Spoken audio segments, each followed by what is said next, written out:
Hello everyone, कैसे हो आप सभी लोग। आई होप आप बहुत अच्छे होंगे और अच्छे से तैयारी भी चल रही होगी। सो आज हम करने वाले हैं मंथली एमसीक्यू सीरीज का part 12 for the month of February. अगर आपने इसका प्रीवियस पार्ट नहीं देखा है तो आई बटन पे आप क्लिक कर सकते हैं। यहाँ पे आपको इसका लिंक विजिबल हो जाएगा और इस लेक्चर की जो पीडीएफ है वो एज यूजुअल आपको हमारे टेलीग्राम पे अपलोड कर दी जाएगी। तो जल्दी से स्टार्ट करेंगे आज का सेशन। सो पहला आपका क्वेश्चन है, name the exoplanet that was recently in February discovered by the scientists at the Physical Research Laboratory using PRL, Advanced Radial Velocity All-Sky Search 2, that is PARAS 2 spectrograph attached to the 2.5 metre telescope at the PRL mount Abu observatory, जो located है आपके राजस्थान में। तो answer क्या हो जाएगा, that is इस exoplanet का नाम है TOI 6038AB, जिसको आपके फिजिकल रिसर्च लेबोरेटरी के साइंटिस्ट द्वारा डिस्कवर किया गया है। फाइन, तो आंसर आपका हो जाएगा it is option number A. और ये जो एक्सोप्लैनेट है ये डेंस सब सैटर्न साइज एक्सोप्लैनेट है, जिसका मास है आपका 78.5 of earth masses and its radius is of 6.41 earth of a earth radii in a wide binary system। ठीक है। नेक्स्ट क्वेश्चन है, who authored the book title the new icon Savarkar and the fact. तो इनमें से कौन से आपके author हैं जिन्होंने ये बुक लिखी है। तो आंसर आपका हो जाएगा इट इज अरुण शौरी। क्या नाम है इनका, अरुण शौरी। और इस बुक को पब्लिश किया है पेंगुइन रैंडम हाउस इंडिया ने। फाइन, अरुण शौरी जो है ये एक इकोनॉमिस्ट हैं। ये आपके इकोनॉमिस्ट बेसिकली रहे थे वर्ल्ड बैंक में 1967 से 1976 के बीच में। And he was also author also editor of a Indian express from 1987 till your 1990। अगर बात करें अवार्ड्स की तो इन्हें पद्म भूषण से नवाजा गया था 1990 में एंड रमन मगसेसे अवार्ड इन्हें दिया गया था 1982 में। नेक्स्ट आपको क्वेश्चन है, the Mohan Charan Manji, CM of Dash State, has presented the state annual budget for 2025-2026 with a total outlay of 2,90,000 crore. तो आंसर आपका हो जाएगा दैट इज मोहन चरण मांझी जो है ये आपके सीएम है उड़ीसा स्टेट के। तो answer is option number B. और रिसेंटली इन्होंने जो है स्टेट बजट रिलीज किया था, जिसमें से ये 63,511 करोड़ का जो बजट है वो फाइनेंस से रिलेटेड चीज़ों में खर्च करेंगे। Then school and mass education के लिए 31,185.47 करोड़ का बजट उन्होंने रखा है। फिर हेल्थ एंड फैमिली के लिए, फैमिली वेलफेयर के लिए 22,741 का एस्टिमेशन यहाँ पे दिया गया है बजट का। ऐसे ही विमेन एंड चाइल्ड डेवलपमेंट के लिए 15,223 करोड़ का दिया गया है। और जो ये बजट आपका रिलीज किया गया था इसमें 60 न्यू स्कीम्स जो हैं वो भी लॉन्च की गई हैं, जिनमें से कुछ आपकी हैं श्री जगन्नाथ दर्शन योजना, जिसमें 30 करोड़ का अमाउंट यहाँ पे बजट जो है दिया गया है। माँ तारिणी टेम्पल कॉम्प्लेक्स डेवलपमेंट के लिए 225 करोड़, टूरिज्म डेवलपमेंट के लिए 820 करोड़ का यहाँ पे बजट रखा गया है। नेक्स्ट आपका क्वेश्चन है, in February union minister Nirmala Sitharaman has launch a scheme जिसका नाम है mutual credit guarantee scheme for MSME, micro, small and medium enterprises in Mumbai, Maharashtra to support MSME sector in India. What is the maximum loan amount that the scheme can provide to MSME? तो अभी एक scheme launch की गई है जिसका नाम है mutual credit guarantee scheme for micro, small and medium enterprises. और इस स्कीम के तहत मैक्सिमम कितना अमाउंट लोन जो है यहाँ पे प्रोवाइड किया जा सकता है, तो it is 100 crore rupees. Answer आपका यहाँ पे हो जाएगा ऑप्शन नंबर सी। फाइन, और यहाँ पे इस स्कीम के तहत जो 60% गारंटी कवरेज है it will be given by the national credit guarantee trustee company limited to the member lending institution, जिसमें आपका बैंक, एनबीएफसी, मतलब जो भी आपको लोन प्रोवाइड करेगा तो उसका जो 60% गारंटी कवरेज है वो कौन प्रोवाइड करेगा, national credit guarantee trustee company limited करेगी। फाइन, इसके अलावा कुछ आपके पॉइंट्स देख लेते हैं, जैसे इस स्कीम के लिए कौन एलिजिबल है, ऐसे एमएसएमईज जिनके पास वैलिड उद्यम रजिस्ट्रेशन नंबर होगा। ठीक है, जो ये लोन अमाउंट है यहाँ पे गारंटीड जो है लोन अमाउंट जो है ये आपका 100 करोड़ से ज़्यादा एक्सीड नहीं करेगा। इसके अलावा यहाँ पे बोला है जो प्रोजेक्ट कॉस्ट है it could be of a higher amount also. Then minimum cost जो है इक्विपमेंट और मशीनरी की, इसमें 75% तक का प्रोजेक्ट कॉस्ट आपका कवर किया जाएगा। इसके अलावा जो स्कीम है it is available for 4 years और until 7 lakh crore worth of a guarantees. ठीक है, जो भी यहाँ पे इशू की जाएगी, जो भी आपका फर्स्ट मतलब कंडीशन फुलफिल होगा। ठीक है, नेक्स्ट है अगर रिपेमेंट की बात करें तो अप टू 50 करोड़ लोन जो है, अप टू 50 करोड़ तक का लोन ये आपको देना होगा, रीपे करना होगा up to 8 years with up to 2 years of moratorium on principal instalments. ठीक है, इसके अलावा अगर अब 50 है तो हायर रिपेमेंट यहाँ पे स्केड्यूल की जाएगी और मोरेटोरियम पीरियड भी आपका हाई होगा। ओके, नेक्स्ट यहाँ पे बात करते हैं जो निर्मला सीतारमण जी थी, इन्होंने इस इवेंट में इनॉग्रेट किया था पहला सचल आयकर सेवा केंद्र। कहाँ पे इनॉग्रेट किया गया था? मुंबई, महाराष्ट्र में। And it is design to facilitate access to digital services and for providing assistant, किसके लिए? असिस्टेंस प्रोवाइड करने के लिए, ग्रीवेंस रिड्रेसल एंड प्रमोट करने के लिए टैक्स अवेयरनेस। इसके अलावा इन्होंने जो कीज़ हैं वो हैंड ओवर की थी बेनिफिटेड होम ओनर्स को by the special window for affordable and mid-income housing, which is your Swamihi Investment Fund of SBI Venture Limited। और इन्होंने यहाँ पे यूनियन बजट में भी अनाउंस किया था, फाइनेंशियल ईयर 2026 का जो यूनियन बजट है, कि स्वामीही फंड 2 जो है वो भी स्टैब्लिश किया जाएगा with estimated budget of 15,000 crore. Next है यहाँ पे इन्होंने एक स्कीम जो है वो भी लॉन्च की थी, विच इज प्राइम मिनिस्टर धन धान्य कृषि योजना। इस स्कीम का मेन एम क्या है कि जो एग्रीकल्चर प्रोडक्टिविटी है उसको इम्प्रूव करना है। ठीक है, इरिगेशन फैसिलिटीज़ को हमें और बढ़ाना है और अच्छा करना है, और साथ में ही शॉर्ट टर्म लोन जो है वो भी प्रोवाइड करने हैं, short term as well as long term credit loan यहाँ पे ये प्रोवाइड करेंगे फार्मर्स को। ठीक है, और ये स्कीम आपकी बेनिफिट करेगी 1.7 करोड़ फार्मर्स को। फाइन, नेक्स्ट आपका क्वेश्चन है which among the following scheme has recently in February completed it's 9 year. तो इन मंथ ऑफ फेब्रुअरी इनमें से कौन सी स्कीम है जिसको 9 साल कंप्लीट हो गए हैं?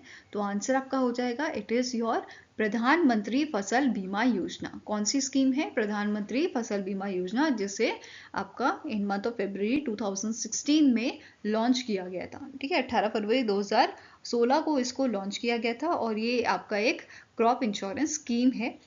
ठीक है, इस अभी तक जो टोटल क्लेम यहाँ पे डिस्बर्स किए गए हैं इस स्कीम के तहत वो आपके हैं 1.75 लाख करोड़ के, और ओवर 23.22 करोड़ फार्मर्स को यहाँ पे क्लेम्स जो हैं इन्होंने यहाँ पे जो है एक्वायर किए हैं। ठीक है, मतलब इनको यहाँ पे इन्होंने बेसिकली बेनिफिट इसका लिया है ना। उसके अलावा प्रीमियम रेट की बात कर लेते हैं क्रॉप इंश्योरेंस की under the scheme.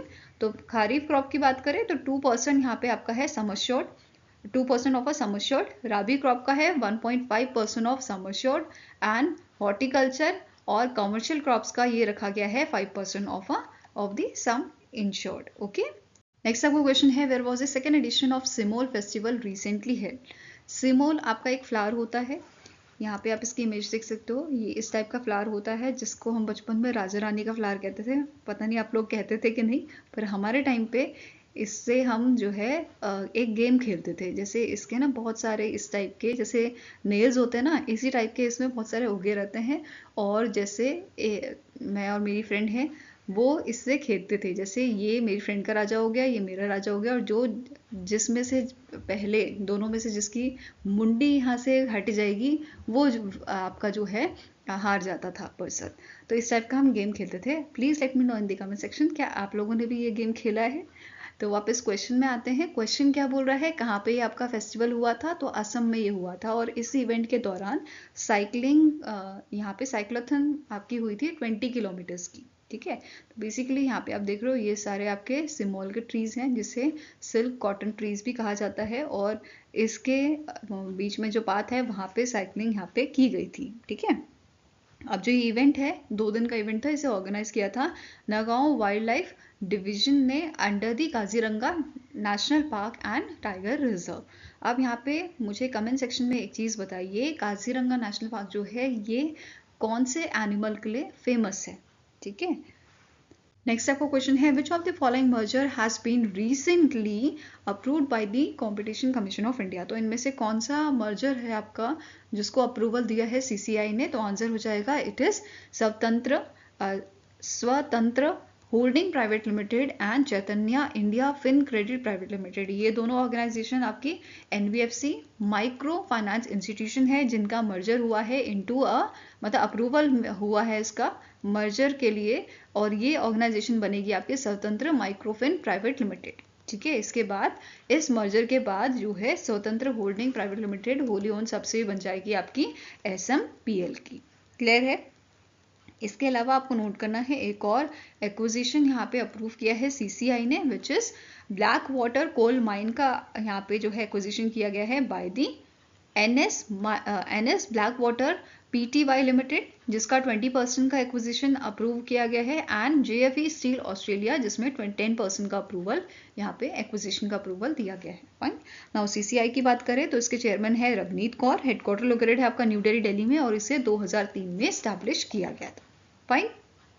Next question है who has been appointed as the MD and CEO of SBI card and payment services limited. तो इनमें से कौन से पर्सन हैं जिनको रिसेंटली एमडी एंड सीईओ आपका बनाया गया है SBI card and payment services का, या एसबीआई कार्ड का आप बोल सकते हो। तो आंसर हो जाएगा, इनका नाम है सलीला पांडे। इनको अभी अपॉइंट किया गया है एसबीआई कार्ड का एमडी एंड सीईओ, और ये रिप्लेस करेंगी आपके अभिजीत चक्रवर्ती को जो करेंटली सर्व कर रहे हैं इस पोजीशन पे, और इनका रिटायरमेंट 31 मार्च 2025 को होएगा। ठीक है, वहीं पे अगर हम सलीला पांडे की बात करें तो ये करेंटली वर्क कर रहे हैं chief general manager at the SBI. Next आपका क्वेश्चन है who has been recently sworn in as a chief minister of Delhi. तो दिल्ली के नए चीफ मिनिस्टर बनाए गए हैं रेखा गुप्ता। अगर हम बात करें ये कौन से नंबर के विमेन चीफ मिनिस्टर बनाई गई हैं, तो आंसर हो जाएगा 4th नंबर की। वहीं पे कौन से नंबर के सीएम बने हैं दिल्ली के, तो 9th नंबर के बने हैं। क्लियर है? ये चीज़ें दोनों ध्यान में रखना आपका। मोस्ट प्रोबेबली अगर क्वेश्चन बनता भी है इसके ऊपर तो ऐसा पूछा जा सकता है, ज़्यादा पॉसिबिलिटी इसकी है कि विमेन वाला नंबर पूछा जा सकता है। ठीक है, अब इन्हीं के साथ न्यू डेप्यूटी सीएम जो है वो अपॉइंट किए गए हैं जिनका नाम है परवेश सिंह वर्मा, और करंट गवर्नर कौन है, इनका नाम है विनय कुमार सक्सेना।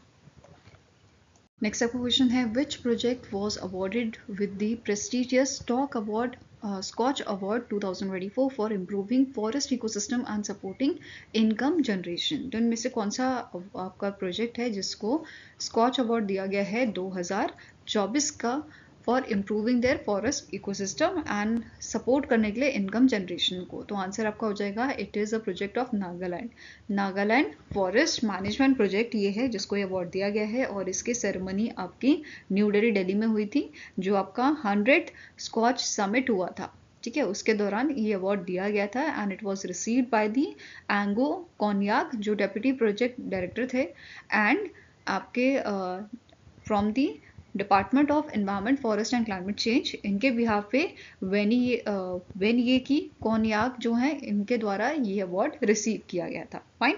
इम्प्लीमेंटेशन एजेंसी कौन सी है? It is department of environment forest and climate change along with Japan. मतलब ये तो इम्प्लीमेंटेशन एजेंसी थी और इसे असिस्ट किया था इस प्रोजेक्ट के लिए जापान इंटरनेशनल कॉर्पोरेशन एजेंसी ने। ठीक है, अब ये जो प्रोजेक्ट है ये आपका 2017 से 2027 तक का प्रोजेक्ट है, और इसमें 185 विलेजेस आपके कवर किए गए हैं इन दी 11 डिस्ट्रिक्ट। नेक्स्ट आपका क्वेश्चन है who has secured the top position in the Forbes India's 5th edition of a top 10 richest women in the world in 2025 list. तो अभी एक लिस्ट जारी की गई है आपके टॉप 10 रिचेस्ट विमेन की, वर्ल्ड की जो आपकी 10 रिचेस्ट विमेन है इनकी लिस्ट जारी की गई है, जिसमें टॉप किसने किया है? एलिस लुइस वॉल्टन जो है, या एलिस वॉल्टन के नाम से भी इनको आप जानते हो, जो वॉलमार्ट के आपके हेड हैं। इनकी जो है नेटवर्थ कितनी है जिन्होंने टॉप किया है? 112.5 बिलियन यूएस डॉलर की इनकी नेटवर्थ है। एंड सेकेंड नंबर पे आपके हैं फ्रांस्कोस बेंटनकोट मेयर्स एंड फैमिली, इनकी वर्थ है नेटवर्थ है 74.4 बिलियन यूएस डॉलर की, एंड ये आपकी कौन सी कंपनी से बिलोंग करते हैं? लॉरियल से। Then Julia Koch and family from Koch industries with a 74.2 billion US dollar net worth. और इस लिस्ट में इंडिया की एक आपकी जानी मानी शख्सियत शामिल हुई है जिनका नाम है Savitri Jindal and family from JSW group, और इनकी नेटवर्थ कितनी है? 32.3 बिलियन यूएस डॉलर की। नाउ स्टार्टिंग इन्फॉर्मेशन कवर करते हैं फोर्ब्स इंडिया की। एडिटर इसके हैं सोविन सिन्हा, हेडक्वार्टर लोकेटेड आपका मुंबई महाराष्ट्र में, और स्टैब्लिश किया गया था इसे 2009 में। नेक्स्ट आपका क्वेश्चन है which company has announce it's partnership with Italian automation specialist जिसका नाम है बीसीआच एंड करू इन फरवरी 2025 फॉर मैन्युफैक्चरिंग।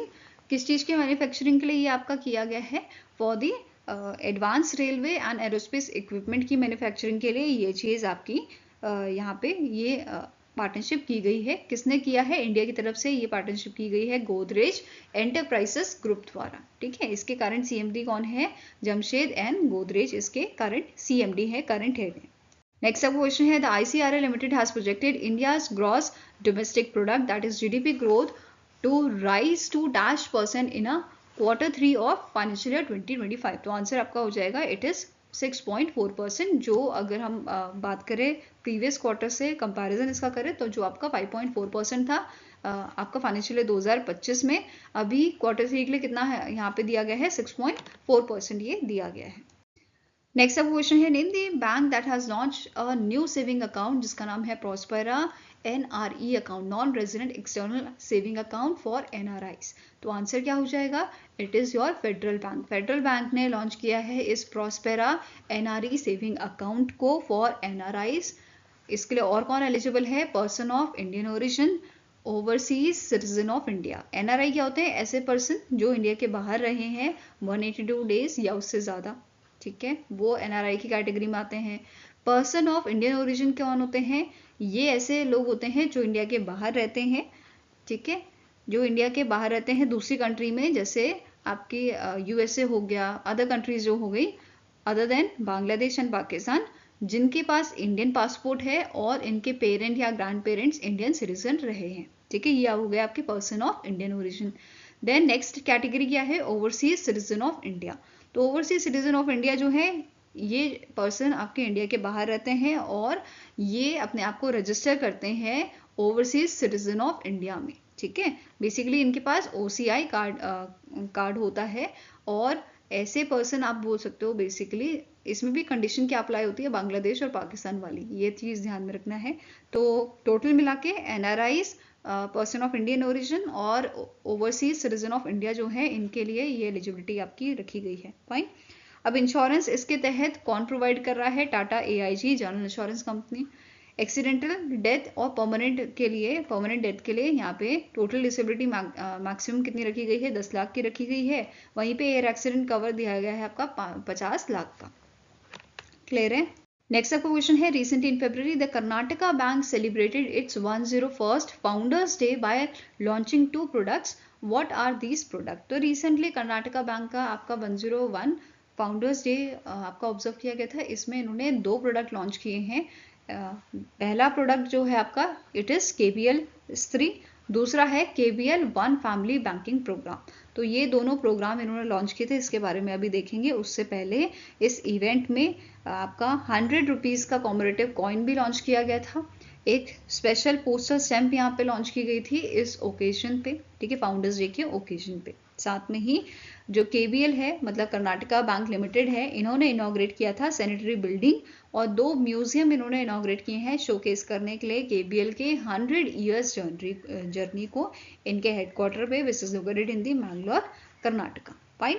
नाउ अब इन प्रोडक्ट्स की बात करते हैं। KBL स्त्री प्रोडक्ट क्या है? ये आपका विमेन बैंकिंग नीड्स को आपका फुलफिल करने के लिए प्रोडक्ट लॉन्च किया गया है। स्त्री मतलब विमेन और विमेन से रिलेटेड ये आपका प्रोडक्ट है, ऐसे याद कर सकते हो। अब इसमें भी फर्दर 2 अकाउंट दिए गए हैं, एक सिग्नेचर और एक प्रीमियम। जो सिग्नेचर है उसमें मंथली एवरेज बैलेंस आपको 5000 का मेंटेन करना है, वहीं पे प्रीमियम वाले पे 25000 का मेंटेन करना है। ठीक है, सिग्नेचर वाले अकाउंट में आपका insurance coverage up to 2 lakh का दिया गया है, वहीं पे दूसरे वाले में जो इंश्योरेंस कवरेज है, पर्सनल एक्सीडेंट इंश्योरेंस कवरेज की बात कर रहे हैं तो ये 2 लाख का है। Home shield insurance coverage 10 lakh का दिया जा रहा है in premium category premium account. And यहाँ पे साथ में ही कैंसर इम्यूनिटी जो है, इंडेमिनिटी जो है, उसका कवरेज भी दिया जा रहा है अप टू 5 लाख का, अप टू 25 लाख का। ओके, नेक्स्ट बात कर लेते हैं स्टार्टिंग इन्फॉर्मेशन की। MD and CEO कौन है? आपके श्री कृष्ण हरिहरा शर्मा। हेडक्वार्टर मैंगलोर में लोकेटेड है और स्टैब्लिश कब किया गया था? 1924 में। टैगलाइन क्या है? It is your family bank across India. Next अब क्वेश्चन है which country recently approved it's membership in a OPEC plus? तो इनमें से कौन सी कंट्री है जिसने रिसेंटली अनाउंस किया है कि ये ज्वाइन कर रहे हैं ओपेक प्लस को? तो answer is option number D, that is Brazil. Brazil द्वारा ये आपका अनाउंसमेंट किया गया है। अब इसके बारे में पूरी इन्फॉर्मेशन देखेंगे, उससे पहले बात करते हैं स्टैटिक इन्फॉर्मेशन की। ब्राज़ील के प्रेसिडेंट कौन है? इनका नाम है Luiz Inacio Lula da Silva. Capital इसकी है आपकी Brasilia. Currency is Brazilian real. ठीक है, और ब्राज़ील जो है, एक स्टैटिक इन्फॉर्मेशन इसकी आप नोट कर लीजिए, ब्राज़ील जो है ये 7th largest oil producer country है ग्लोबली। ओके, नाउ बात करते हैं ओपेक की। ओपेक क्या है? ये एक ऑर्गेनाइजेशन है जिसकी शुरुआत आपकी 1960 में की गई थी। 1960 में एक कॉन्फ्रेंस आपकी हुई थी, बगदाद कॉन्फ्रेंस। और कहाँ पे ये हुई थी? ये आपकी इराक में हुई थी। और इस ऑर्गेनाइजेशन के 5 आपके इनिशियली फाउंडिंग मेंबर्स थे, which is Iran, Iraq, Kuwait, Saudi Arabia and Venezuela. तो ये 5 मेंबर ने एक आपकी कॉन्फ्रेंस की थी 1960 में, और उसके बाद इसमें और भी मेंबर्स यहाँ पे ज्वाइन हुए। फिर कुछ तो ऐसे थे कि जो ज्वाइन हुए थे बट उन्होंने अपनी मेंबरशिप कैंसिल कर दी थी या टर्मिनेट कर दी थी। जैसे कतार जो है 1961 में ऐड हुआ था, बट बाद में 2019 में इसने मेंबरशिप अपनी खारिज कर दी थी। ऐसे ही इंडोनेशिया भी इसका पार्ट बना था, 2016 में इसने सस्पेंड कर दी अपनी मेंबरशिप। देन एक्वाडोर भी इसी में शामिल है आपका। इसके अलावा जैसे लीबिया हो गया, यूएई आपका हो गया, Algeria, Nigeria, Angola, Gabon, Equatorial Guinea और कॉन्गो, ये सारे इसके पार्ट हैं भी। ठीक है, तो ये सारे ही आपके किसके मेंबर हैं? जो भी रेड कलर की आपको कंट्रीज दिख रही हैं, ये सारे ओपेक के आपके मेंबर हैं। ओपेक का इनिशियल हेडक्वार्टर कहाँ पे था? जिनेवा, स्विट्जरलैंड में था। और उसके बाद इसको बाद में 1965 में मूव करके वियना, ऑस्ट्रिया कर दिया गया। क्लियर है? नाउ मेन ऑब्जेक्टिव इसका क्या था? जो भी इस ऑर्गेनाइजेशन का मेंबर बनता है उसको आपकी जो पॉलिसीज़ हैं, पेट्रोलियम से रिलेटेड पॉलिसीज़ हैं, जो भी कंडीशन है वो फॉलो करनी होंगी। ये इसका मेन ऑब्जेक्टिव था। तो अभी एज ऑफ जनवरी की अगर हम बात करें तो ओपेक के जो मेंबर हैं वो आपके 12 मेंबर हैं। ठीक है, ओपेक के 12 मेंबर है और एक आपका है ओपेक प्लस, जिसका ब्राज़ील मेंबर बना है, मतलब अभी उसने अनाउंस किया है। ठीक है, तो ओपेक प्लस क्या है? ओपेक प्लस में बेसिकली सेम कंडीशन फॉलो करनी है, बट ऐसे भी इसमें मेंबर आ जाते हैं जो आपके नॉन ओपेक मेंबर होते हैं। तो अभी जो है 10 नॉन ओपेक मेंबर हैं, और टोटल मेंबर्स की अगर हम बात करें ओपेक प्लस की, तो ये आपके टोटल 22 मेंबर हैं। 12 तो आपके हो गए ओपेक वाले और आपके 10 हो गए नॉन ओपेक वाले। ठीक है, तो ओपेक प्लस क्या है? OPEC plus non OPEC members. Okay, now अब यहाँ पे एक और चीज़ जो नोट करने वाली है, ये आप यहाँ पे इमेज देख सकते हैं। 1960 की जो कॉन्फ्रेंस हुई थी, पहली कॉन्फ्रेंस बगदाद में, ठीक है, उसकी इमेज आप यहाँ पे देख पा रहे हैं। इसके अलावा जो ये अलायंस है इसको फॉर्मलाइज किया गया था आपका 2016 में, तो ये भी नोट करना है आपको। ठीक है, इसके मेंबर्स की अगर मैं बात करूँ ओपेक प्लस के, तो कौन कौन से मेंबर्स हैं? जैसे आपका हो गया Azerbaijan, Bahrain, Bruny, Kazakhstan, Malaysia, Mexico, Oman, Russia, south Sudan, ये सारे इसके मेंबर्स हैं। और सूडान और रशिया तो ऐसे मेंबर हैं जो लार्जेस्ट आपके नॉन ओपेक मेंबर्स में आते हैं। ठीक है, सबसे बड़े जो मेंबर्स आपके हैं, लार्जेस्ट नॉन ओपेक मेंबर, ये सूडान और रशिया हैं इन सब मेंबर्स में से। ओके, नेक्स्ट आपका क्वेश्चन है, which state has recorded the highest number of bird species across the state and union territory in India during the 28th annual great backyard bird count, जो आपका 14 से 17 फरवरी को हुआ था। तो इनमें से कौन सा स्टेट है जिसने टॉप किया है, जिसने सबसे ज़्यादा यहाँ पे जो है bird species, highest number of bird species record की है इस दौरान? तो इस annual great backyard bird count के इवेंट के दौरान, तो इट इज़ वेस्ट बंगाल। सबसे ज़्यादा वेस्ट बंगाल में जो बर्ड काउंट है, बर्ड स्पीशीज़ जो हैं वो रिकॉर्ड की गई हैं, विच इज़ योर, सबसे ज़्यादा कितनी रिकॉर्ड की गई हैं? It is 543 species, followed by Uttarakhand 446 species.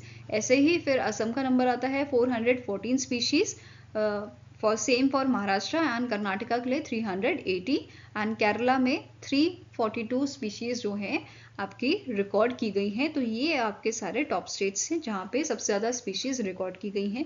वहीं पे अगर हम ईयर्स की बात करें तो 2025 में ये काउंट आपका हो गया है 1068 और 2024 में ये काउंट कितना था बर्ड काउंट, इट इज 1036। ठीक है, तो ये दोनों नंबर आपको याद रखने हैं। एक तो कि आपका टोटल कितना बर्ड स्पीशीज काउंट हो गया इंडिया का, ठीक है, 2025 में। दूसरा कि कौन सा स्टेट जो है उसने सबसे ज़्यादा बर्ड स्पीशीज रिकॉर्ड किए थे। फाइन, नाउ अब बात कर लेते हैं इस इवेंट की। तो जो great backyard bird count event है इसकी शुरुआत 1998 में की गई थी और इंडिया ने 2013 से इसमें पार्टिसिपेट करना स्टार्ट किया है। नेक्स्ट आपका क्वेश्चन है, what initiative did the ministry of electronics and information technology recently release to standardise government website and digital platform. तो इनमें से कौन सा initiative ministry of electronics and information technology द्वारा रिलीज किया गया है स्टैंडर्डाइज करने के लिए गवर्नमेंट की वेबसाइट और डिजिटल प्लेटफॉर्म्स को? तो इस इनिशिएटिव का नाम आपका है digital brand identity manual. Digital brand identity manual is the right answer, right initiative. Okay, now इस इनिशिएटिव की बात करें तो इसे लॉन्च किसने किया था? जो मिनिस्टर ऑफ स्टेट है ministry of electronics and information technology के जितिन प्रसादा द्वारा इसको लॉन्च किया गया था during the inaugural chief information officer conference 2025 जो न्यू दिल्ली में हुई थी। इसके साथ ही अदर कंपोनेंट्स भी यहाँ पे लॉन्च किए गए थे, जैसे DBIM digital brand identity manual tool kit यहाँ पे लॉन्च किया गया था। इसी के साथ government.in कंटेंट मैनेजमेंट सिस्टम, फिर central content publishing system, social media campaign guidelines standardise करने के लिए डिजिटल कम्युनिकेशन को, फिर DBIM compliant, ministry of electronics and information technology website, ये सब चीज़ें यहाँ पे आपकी लॉन्च की गई थी इस कॉन्फ्रेंस में along with this initiative. Next आपका क्वेश्चन है, which country did India sign a MOU with to enhance corporation in a lithium exploration and mining? तो रिसेंटली इनमें से कौन सी कंट्री के साथ एक MOU साइन किया है इंडिया ने regarding the exploration and mining of lithium? तो इट इज अर्जेंटीना। अर्जेंटीना के साथ ये MOU साइन हुआ है और साइन किसने किया था? इंडिया की तरफ से कौन सी ऑर्गेनाइजेशन थी? Mineral exploration and consultancy limited, और अर्जेंटीना की तरफ से कैटामेरिका प्रोविंशियल गवर्नमेंट। तो ये दोनों ऑर्गेनाइजेशन के बीच अग्रीमेंट साइन हुआ था। एंड अर्जेंटीना की स्टार्टिंग इन्फॉर्मेशन देखिए तो प्रेसिडेंट है जावेर मिली और करेंसी है इसकी आपकी Argentina peso, capital is Buenos Aires. Next आपका क्वेश्चन है, according to the 25th quarterly bulletin of PLFS, which is Periodic Labor Force Survey released by the National Statistical Office, what was the urban unemployment rate in India for persons aged 15 years and above in the current weekly status during the Q3 of financial year 2025? तो आपकी जो 25th quarterly bulletin थी आपकी PLFS की, इसके according जो आपका unemployment rate है किस कैटेगरी में? 15 ईयर्स एंड अबव वाली कैटेगरी में in a weekly current weekly status ये आपका कितना रहा है? 6.4% ये आपका रहा है, ये डिक्रीज हुआ है अभी। ठीक है, तो आंसर क्या हो जाएगा? It is option number B, that is ये प्रीवियस आपका अगर हम कंपैरिजन करें Q3 ऑफ फाइनेंशियल ईयर 2024 से तो ये आपका पहले 6.5% था, अभी डिक्रीज होकर 6.4% ये हो गया है। वहीं पे अगर हम बात करें Q3 ऑफ फाइनेंशियल ईयर 2025 में मेल की तो ये आपका मेल का सेम रहा है प्रीवियस ईयर के कंपैरिजन में 5.8%, वहीं पे फीमेल का डिक्रीज हुआ है 8.1% पे। ठीक है, नेक्स्ट है overall labour force participation rate की अगर बात करें in the individual category called individual age 15 years and above, इसमें ये आपका बढ़ा है। ओवरऑल कितना बढ़ा है? 50.4% ये रहा है और मेल कैटेगरी में 75.4% ये रहा है और इंक्रीज हुआ है ये, और फीमेल में भी हमें ये ज़्यादा देखने को मिला है 23.2% से। नेक्स्ट आपका क्वेश्चन है, which of the following option is incorrect with respect to Sheikh Tamim bin Hamad bin Khalifa Al Thani visit to India? तो रिसेंटली इन कतार के जो आपके मिनिस्टर हैं इनका विजिट हुआ था इंडिया में। ठीक है। और इस दौरान इन्होंने बहुत सारे एमओयूज इंडिया में साइन किए थे, जैसे इंडिया और कतार के बीच में एक एमओयू साइन हुआ है corporation in youth and sports को लेके। ठीक है, आपको बताना है इनमें से कौन सा स्टेटमेंट जो है इनकरेक्ट है। ठीक है, सेकंड वाला क्या बोल रहा है, दोनों ही नेशन ने अग्रीमेंट साइन किया है for establishing the bilateral strategic partnership, जिसका मेन एम है कि हमें बायलैटरल ट्रेड जो है उसको इंक्रीज करना है $28 billion by the 2032। Next says India और कतार ने एमओयू साइन किया है on a financial and economic corporation. India की नेशनल आर्काइव ऑफ इंडिया जो है और कतार की नेशनल आर्काइव्स है, इन दोनों के बीच में एक एमओयू साइन हुआ है, किस चीज़ के लिए, एनहांस करने के लिए आर्काइवल एंड डॉक्यूमेंट कॉर्पोरेशन को। इसके अलावा एक एमओयू साइन हुआ है आपकी इंडिया की CII एंड कतार की कतारी बिजनेसमैन एसोसिएशन के बीच में प्रमोट करने के लिए बिजनेस कोलैबोरेशन एंड स्ट्रॉन्ग करने के लिए commercial ties between these two countries. ठीक है, दोनों कंट्री के प्राइवेट सेक्टर के लिए। तो आंसर आपका यहाँ पे क्या है, दैट इज जो सेकंड स्टेटमेंट है ये इनकरेक्ट है। इसमें करेक्शन क्या है कि जो ये आपका ट्रेड है बायलैटरल ट्रेड, इसको डबल करने की बात की जा रही है बाय 2030, नॉट दी 2032। ओके, ये क्लियर हुआ। नाउ इसके अलावा नोट करना है कतार ने यहाँ पे क्या बोला है कि ये इंडिया में $10 बिलियन जो है इन्वेस्ट करने वाले हैं in infrastructure, technology, manufacturing, food security, logistic and hospitality जैसे सेक्टर्स में। ओके, इसके अलावा नोट करना है दोनों कंट्री ने यहाँ पे एक एमओयू साइन किया है financial and corporation economic corporation को लेके। इसके अलावा एक रिवाइज्ड एमओयू भी साइन किया गया है regarding your double taxation avoidance. एक मतलब यहाँ पे जो पहला आपका अग्रीमेंट था उसको ही रिवाइज करके दोबारा यहाँ पे साइन ये किया गया है। ठीक है, नाउ बात करते हैं स्टार्टिंग इन्फॉर्मेशन की। कतार के करंट पीएम है शेख मोहम्मद बिन अब्दुल्ला रहमान बिन जैसिम अल थानी। ठीक है, और इनके आपके जो है कैपिटल क्या है, कतार की दोहा है, करेंसी है कतारी रियाल। नेक्स्ट क्वेश्चन है, as per the RBI data outward remittance under its liberalised remittance scheme decline %% to the $22.82 billion in 9 month. अप्रैल से दिसंबर की यहाँ पे बात की जा रही है फाइनेंशियल ईयर 2025 की। इस दौरान जो आउटवर्ड रेमिटेंस है, बेसिकली इंडिया से जो पैसा बाहर जाता है उसको आउटवर्ड रेमिटेंस बोलते हैं।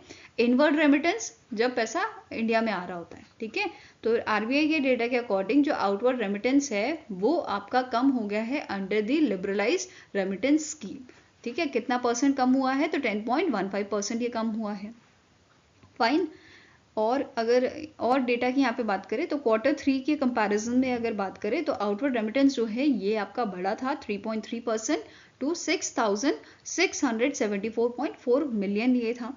ठीक है, इसके अलावा अगर हम बात करें रेमिटेंस फॉर डिपॉजिट की तो ये आपका 9 मंथ में कम हुआ है, 43% हुआ है। इसके अलावा अगर बात करें रेमिटेंस ऑफ क्लोज रिलेटिव, ये भी आपका कम हुआ है approximately 25.2%। Then outward remittance from international travel, ये आपका अगेन कम हुआ है 2.23% ये हुआ है टू $13.10 बिलियन। एंड नेक्स्ट आता है remittance for investment in equity and डेब्ट इंस्ट्रूमेंट, ये आपका बढ़ा है 2.09%, ये आपको देखने को मिला है। ठीक है, अब यहाँ पे बात हुई एक लिबरलाइज्ड रेमिटेंस स्कीम की।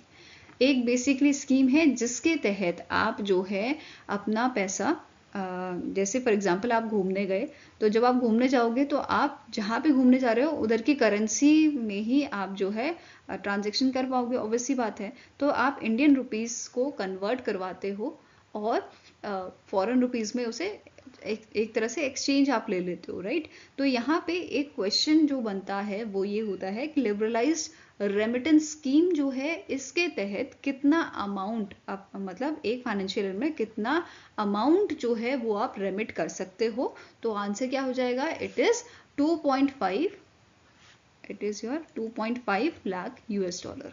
ठीक है, $2.5 लाख जो है वो आप एक फाइनेंशियल ईयर में इसका लिमिट ये होता है आपका किसका, लिबरलाइज्ड रेमिटेंस स्कीम का, कि एक फाइनेंशियल ईयर में आप ज़्यादा से ज़्यादा $2.5 लाख जो है वो इस स्कीम के तहत खर्च कर सकते हो, रेमिट कर सकते हो। ठीक है, चाहे वो आप पढ़ने जा रहे हो, फीस के टर्म में बात हो, या आप ट्रैवल कर रहे हो, अगर आप मेडिकल ट्रीटमेंट अपना करवा रहे हो, तो ये सारी ही इसमें आ जाती हैं आपकी। ओके, नेक्स्ट आपका क्वेश्चन है, name the organisation that has signed an agreement with Uttarakhand for integrating horticulture development promotion project. तो इनमें से कौन सी आपकी ऑर्गेनाइजेशन है जिसने उत्तराखंड के साथ रिसेंटली अग्रीमेंट साइन किया है? तो आंसर आपका हो जाएगा that is it is Japan international corporation agency, JICA द्वारा ये अग्रीमेंट साइन किया गया है ताकि जो आपके हॉर्टिकल्चर प्रोडक्शन है उनको बढ़ावा दिया जा सके in the state of Uttarakhand. Clear है? अब यहाँ पे JICA जो है इन्होंने एक्चुअल में अग्रीमेंट साइन किया था उत्तराखंड की department of horticulture and food processing के साथ। ठीक है, इन दोनों के बीच में अग्रीमेंट साइन हुआ था under the project called Uttarakhand integrated horticulture development promotion project. Clear है? नाउ JICA की बात करें तो इसके प्रेसिडेंट है आपका तनाका आकिहिको। हेडक्वार्टर्स का लोकेटेड आपका टोक्यो जापान में और 1974 में इसकी शुरुआत की गई थी। नेक्स्ट आपको क्वेश्चन है, which among the following bank has launch Aadhaar one time password based account opening on it's 89th foundation day. तो यहाँ पे बोला गया है इनमें से कौन सा बैंक है जिसने आधार OTP based account opening service आपकी लॉन्च की है on it's 89th foundation day. तो आंसर हो जाएगा option number A, Indian overseas bank द्वारा इसको लॉन्च किया गया है। फाइन। और इस सर्विस के तहत जैसे कोई पर्सन है जो ज़्यादा पढ़ा लिखा नहीं है वो भी यहाँ पे अकाउंट खुलवा सकता है। कैसे? इसके पास एक आधार होना चाहिए इसका, और इस आधार से लिंक्ड नंबर होना चाहिए, मोबाइल नंबर। ठीक है, तो इसका काम चल जाएगा और ये इजीली अपना अकाउंट ओपन करवा देगा। ठीक है, अब जैसे ये या तो बैंक की जो है ब्रांच में जाके ओपन करवा सकता है अपना अकाउंट, या फिर जो एप्स होती हैं आपकी बैंक की उसके माध्यम से ये अकाउंट ओपन करा सकता है। अब कराएगा कैसे? बेसिकली जैसे फॉर एग्जांपल ऐप का एग्जांपल लेते हैं तो ऐप में जाके ये अपना आधार नंबर जो है फिल करेगा और आधार से लिंक्ड जो नंबर होगा मोबाइल नंबर उस पर एक OTP आएगा और उस OTP को एज अ पासवर्ड डाल के यहाँ पे जो है ये अपना अकाउंट ओपन करवा लेगा। ठीक है, तो ये सर्विस है आपकी आधार OTP बेस्ड अकाउंट की जो 89th फाउंडेशन डे पे इंडियन ओवरसीज बैंक द्वारा लॉन्च की गई थी। इसके अलावा एक और चीज़ यहाँ पे लॉन्च किया गया था which is application programming interface banking services. Basically इस सर्विस के तहत जो है इस डिफरेंट आपके जो प्लेटफॉर्म्स है जैसे वेबसाइट हो गया उससे भी पेमेंट की जा सकती है, उससे भी पेमेंट रिसीव की जा सकती है और ऐप के थ्रू भी पेमेंट रिसीव की जा सकती है। जैसे आपने शार्क टैंक में बड़े बार देखा होगा, वो पूछते हैं आपकी सेल्स कहाँ से आई है, कुछ बोलते हैं वेबसाइट से आई है, कुछ बोलते हैं ऐप के थ्रू आई है ना। तो ये सब चीज़ें होती हैं। तो उसमें जैसे कोई प्रोडक्ट किसी पर्सन ने लिया है, ठीक है, जैसे XYZ कंपनी है, इसका कोई प्रोडक्ट है, जैसे हवन कप्स ही होते हैं आपके, ठीक है, वो ले लिया हमने। तो इस हवन कप्स को एक पर्सन है उसने जो है बाय किया ऐप के थ्रू, वहीं पे एक दूसरा पर्सन है उसने इसे बाय किया वेबसाइट के थ्रू। तो जो आपकी कंपनी है उसे वेबसाइट की तरफ से भी पेमेंट आया है, वेबसाइट से भी पेमेंट आ रहा है और इससे भी पेमेंट आ रहा है ऐप के थ्रू। तो यही आपका application programming interface banking services होती हैं जो रिसेंटली इन्होंने जो आपके बिजनेस वाले होते हैं ना, करंट अकाउंट वाले, उनके लिए यहाँ पे इसे लॉन्च किया है। ठीक है, नाउ इंडियन ओवरसीज बैंक की स्टैटिक इन्फॉर्मेशन कवर करेंगे। तो इसके MD एंड CEO आपके हैं अजय कुमार श्रीवास्तव। हेडक्वार्टर लोकेटेड है चेन्नई तमिलनाडु में और इसे स्टैब्लिश किया गया था 1937 में। नेक्स्ट आपको क्वेश्चन है, इन February 2025 SBI estimated that India's GDP grew -% in Q3 of financial year 2025 in its SBI research report. तो रिसेंटली SBI ने अपनी एक रिसर्च रिपोर्ट आपकी जारी की थी जिसमें मेंशन किया था कि Q3 ऑफ फाइनेंशियल ईयर 2025 में इंडिया की जो ग्रोथ है, आपकी इंडिया की जो ग्रॉस डोमेस्टिक प्रोडक्ट है, सॉरी GDP का जो ग्रोथ है वो आपका मेंशन किया गया है 6.2 से 6.3%। तो आंसर आपका हो जाएगा it is your option number B. Fine. अब SBI की आपकी स्टैटिक इन्फॉर्मेशन देखते हैं। इसको स्टैब्लिश किया गया था 1 जुलाई 1955 में। CMD करेंटली इसके हैं CH सिटी और हेडक्वार्टर लोकेटेड आपका मुंबई महाराष्ट्र में। नेक्स्ट आपका क्वेश्चन है, एज पर द बुरगुंडी प्राइवेट हुनर India 500 list, which company became the India's most valuable company for the 4th consecutive year with a valuation of 17,52,650 crore. तो इनमें से कौन सी आपकी इंडिया की कंपनी है जिसने टॉप किया है हुरन इंडिया 500 लिस्ट में? तो आंसर आपका हो जाएगा it is won by the it is topped by the Reliance Industries Limited, that is RIL द्वारा इसको टॉप किया गया है 4th consecutive year। इसके स्टार्टिंग इन्फॉर्मेशन पहले कवर करेंगे, फिर टॉप 10 कंट्रीज टॉप 10 कंपनीज पे जाएंगे। फाइन। हुरन इंडिया की बात करें तो इसके फाउंडर आपके हैं अनस रहमान जुनैद। हेडक्वार्टर लोकेटेड है मुंबई महाराष्ट्र में और 2012 में से स्टैब्लिश किया गया था। ओके, नाउ टॉप 10 कंपनीज की बात करें तो पहला आपका था रिलायंस इंडस्ट्री, जिसके बारे में अभी हमने बात की। देन सेकेंड नंबर पे था TCS, थर्ड पे आपका था HDFC बैंक, फोर्थ पे भारती एयरटेल जिसमें हमें ग्रोथ देखने को मिली है। देन ICICI बैंक में जो ग्रोथ थी वो हमें डिक्लाइन यहाँ पे देखने को मिला था, even in Infosys. Then ITC आपका नेक्स्ट नंबर पे था 7th नंबर पे। 8th नंबर पे था लार्सन एंड टर्बो। HCL था आपका 9th नंबर पे। और national stock exchange of India जो है, ये आपकी जो ऑर्गेनाइजेशन है, ये पहली बार टॉप 10 में इस लिस्ट में शामिल हुई है। और इस बार जो है इस नेशनल स्टॉक एक्सचेंज जो है, इसने सबसे ज़्यादा जो है ग्रोथ यहाँ पे हमें शो की है एज कम्पेयर टू बाकी जो आपकी अदर कंपनीज हैं उनसे। सबसे ज़्यादा ग्रोथ जो हमें देखने को मिली है वो देखने को मिली है आपकी नेशनल स्टॉक एक्सचेंज की। यहाँ पे आप परसेंटेज की टर्म में से देख सकते हो। नेक्स्ट आपका क्वेश्चन है, which Indian personality was recently featured in Times women of the year 2025 for her exceptional work in wildlife conservation and her efforts to protect the greater adjutant stork, जिसे हम हरगिला के नाम से भी जानते हैं इन दी असम। तो आंसर आपका हो जाएगा it is option number A. In lady का नाम है पूर्णिमा देवी बर्मन। यहाँ पे आप इनकी इमेज देख सकते हो। और जो हरगिला बर्ड है यहाँ पे उसके बेसिकली जो है बर्ड है, इसकी जो जनसंख्या थी वो आपकी सिर्फ 450 रह गई थी। और इनके कंजर्वेशन की वजह से अब जो हरगिला की आपकी पॉपुलेशन है ये अराउंड आपकी 1800 हो गई है।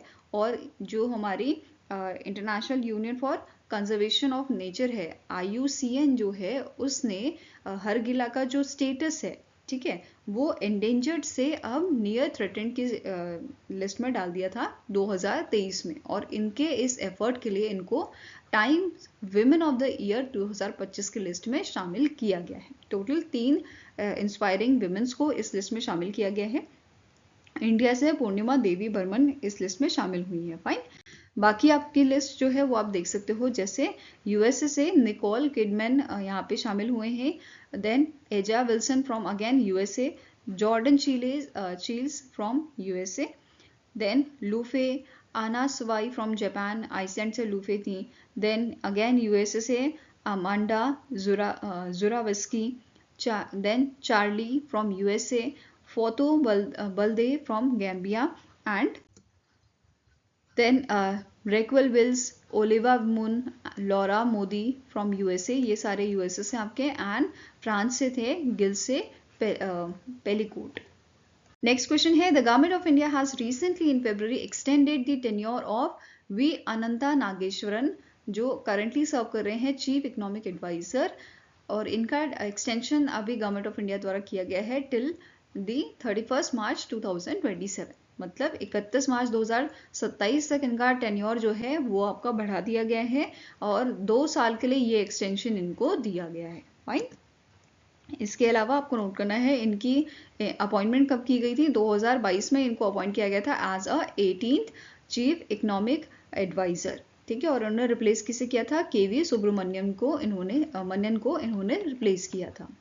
Now next आपका क्वेश्चन है, India has been sign an MOU with which country for strengthening the science and technology corporation. तो इंडिया और नेपाल के बीच में अभी एक अग्रीमेंट आपका साइन हुआ है, एक MOU साइन हुआ है। किस चीज़ को लेके, साइंस एंड टेक्नोलॉजी की फील्ड में कॉर्पोरेशन को लेके, पार्टनरशिप को लेके। तो आंसर आपका हो जाएगा it is option number D। और ये MOU आपका साइन हुआ था इंडिया की CSIR, council of scientific and industrial research, along with your Nepal academy of science and technology. तो इनके बीच में ये अग्रीमेंट साइन हुआ था। और सिग्नेटरीज आपके हैं, जो डायरेक्टर जनरल आपके हैं CSIR के एन कलसेल्वी, एंड नेपाल की तरफ से प्रोफेसर डॉक्टर दिलीप सुबा जो हैं, जो वाइस चांसलर हैं आपके नास्ट के, which is Nepal academy of science and technology. इनके द्वारा यहाँ पे MOU जो है फाइनलाइज किया गया था।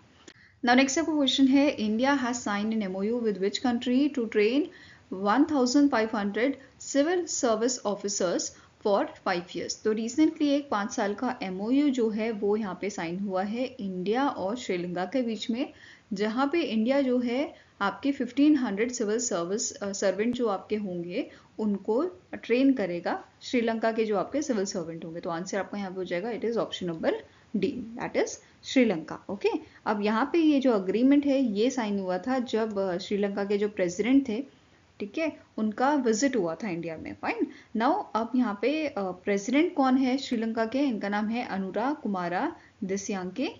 PM कौन है, इनका नाम है हरिनी अमारा सूर्या, और करेंसी क्या है श्रीलंका की, इट इज श्रीलंकन रूपी। नेक्स्ट आपकी बात करते हैं, नेक्स्ट न्यूज़ क्या है, RBI ने रिसेंटली एक ऐप लॉन्च की है जिसका नाम रखा है RBI डेटा ऐप।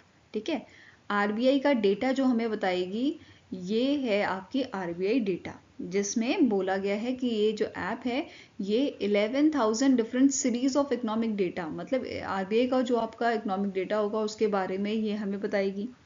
दूसरा कि 20 किलोमीटर की रेडियस में, मतलब जो भी आपकी करंट लोकेशन होगी उससे 20 किलोमीटर की दूरी पे जो यूजर्स हैं वो लोकेट कर सकते हैं बैंकिंग फैसिलिटी, मतलब जो भी बैंक्स आपके होंगे उनके आसपास तो वो आपको पता चल जाएंगे इस ऐप के थ्रू। इसके अलावा सार्क जो आपकी ऑर्गेनाइजेशन है, south Asian association for regional corporation, इसकी इन कंट्रीज़ के बारे में जो फाइनेंस की इन्फॉर्मेशन होगी वो भी आपको मिल जाएगी। साथ में ही जो रीसेंट रिपोर्ट्स RBI रिलीज़ करेगा वो भी इसमें आपके शामिल की गई हैं, उसके बारे में भी आपको इस ऐप के थ्रू जानकारी मिल जाएगी। ओके, नाउ नेक्स्ट बात करेंगे नेशनल और इंटरनेशनल डेज की। पहला आपका है world day of social justice, ये आपको ऑब्जर्व किया जाता है 20 फरवरी को, और 2025 की इसकी थीम आपकी थी strengthening a just transition for a sustainable future. Next आता है इंटरनेशनल मदर लैंग्वेज डे, ये 21 फरवरी को मनाया जाता है और इसका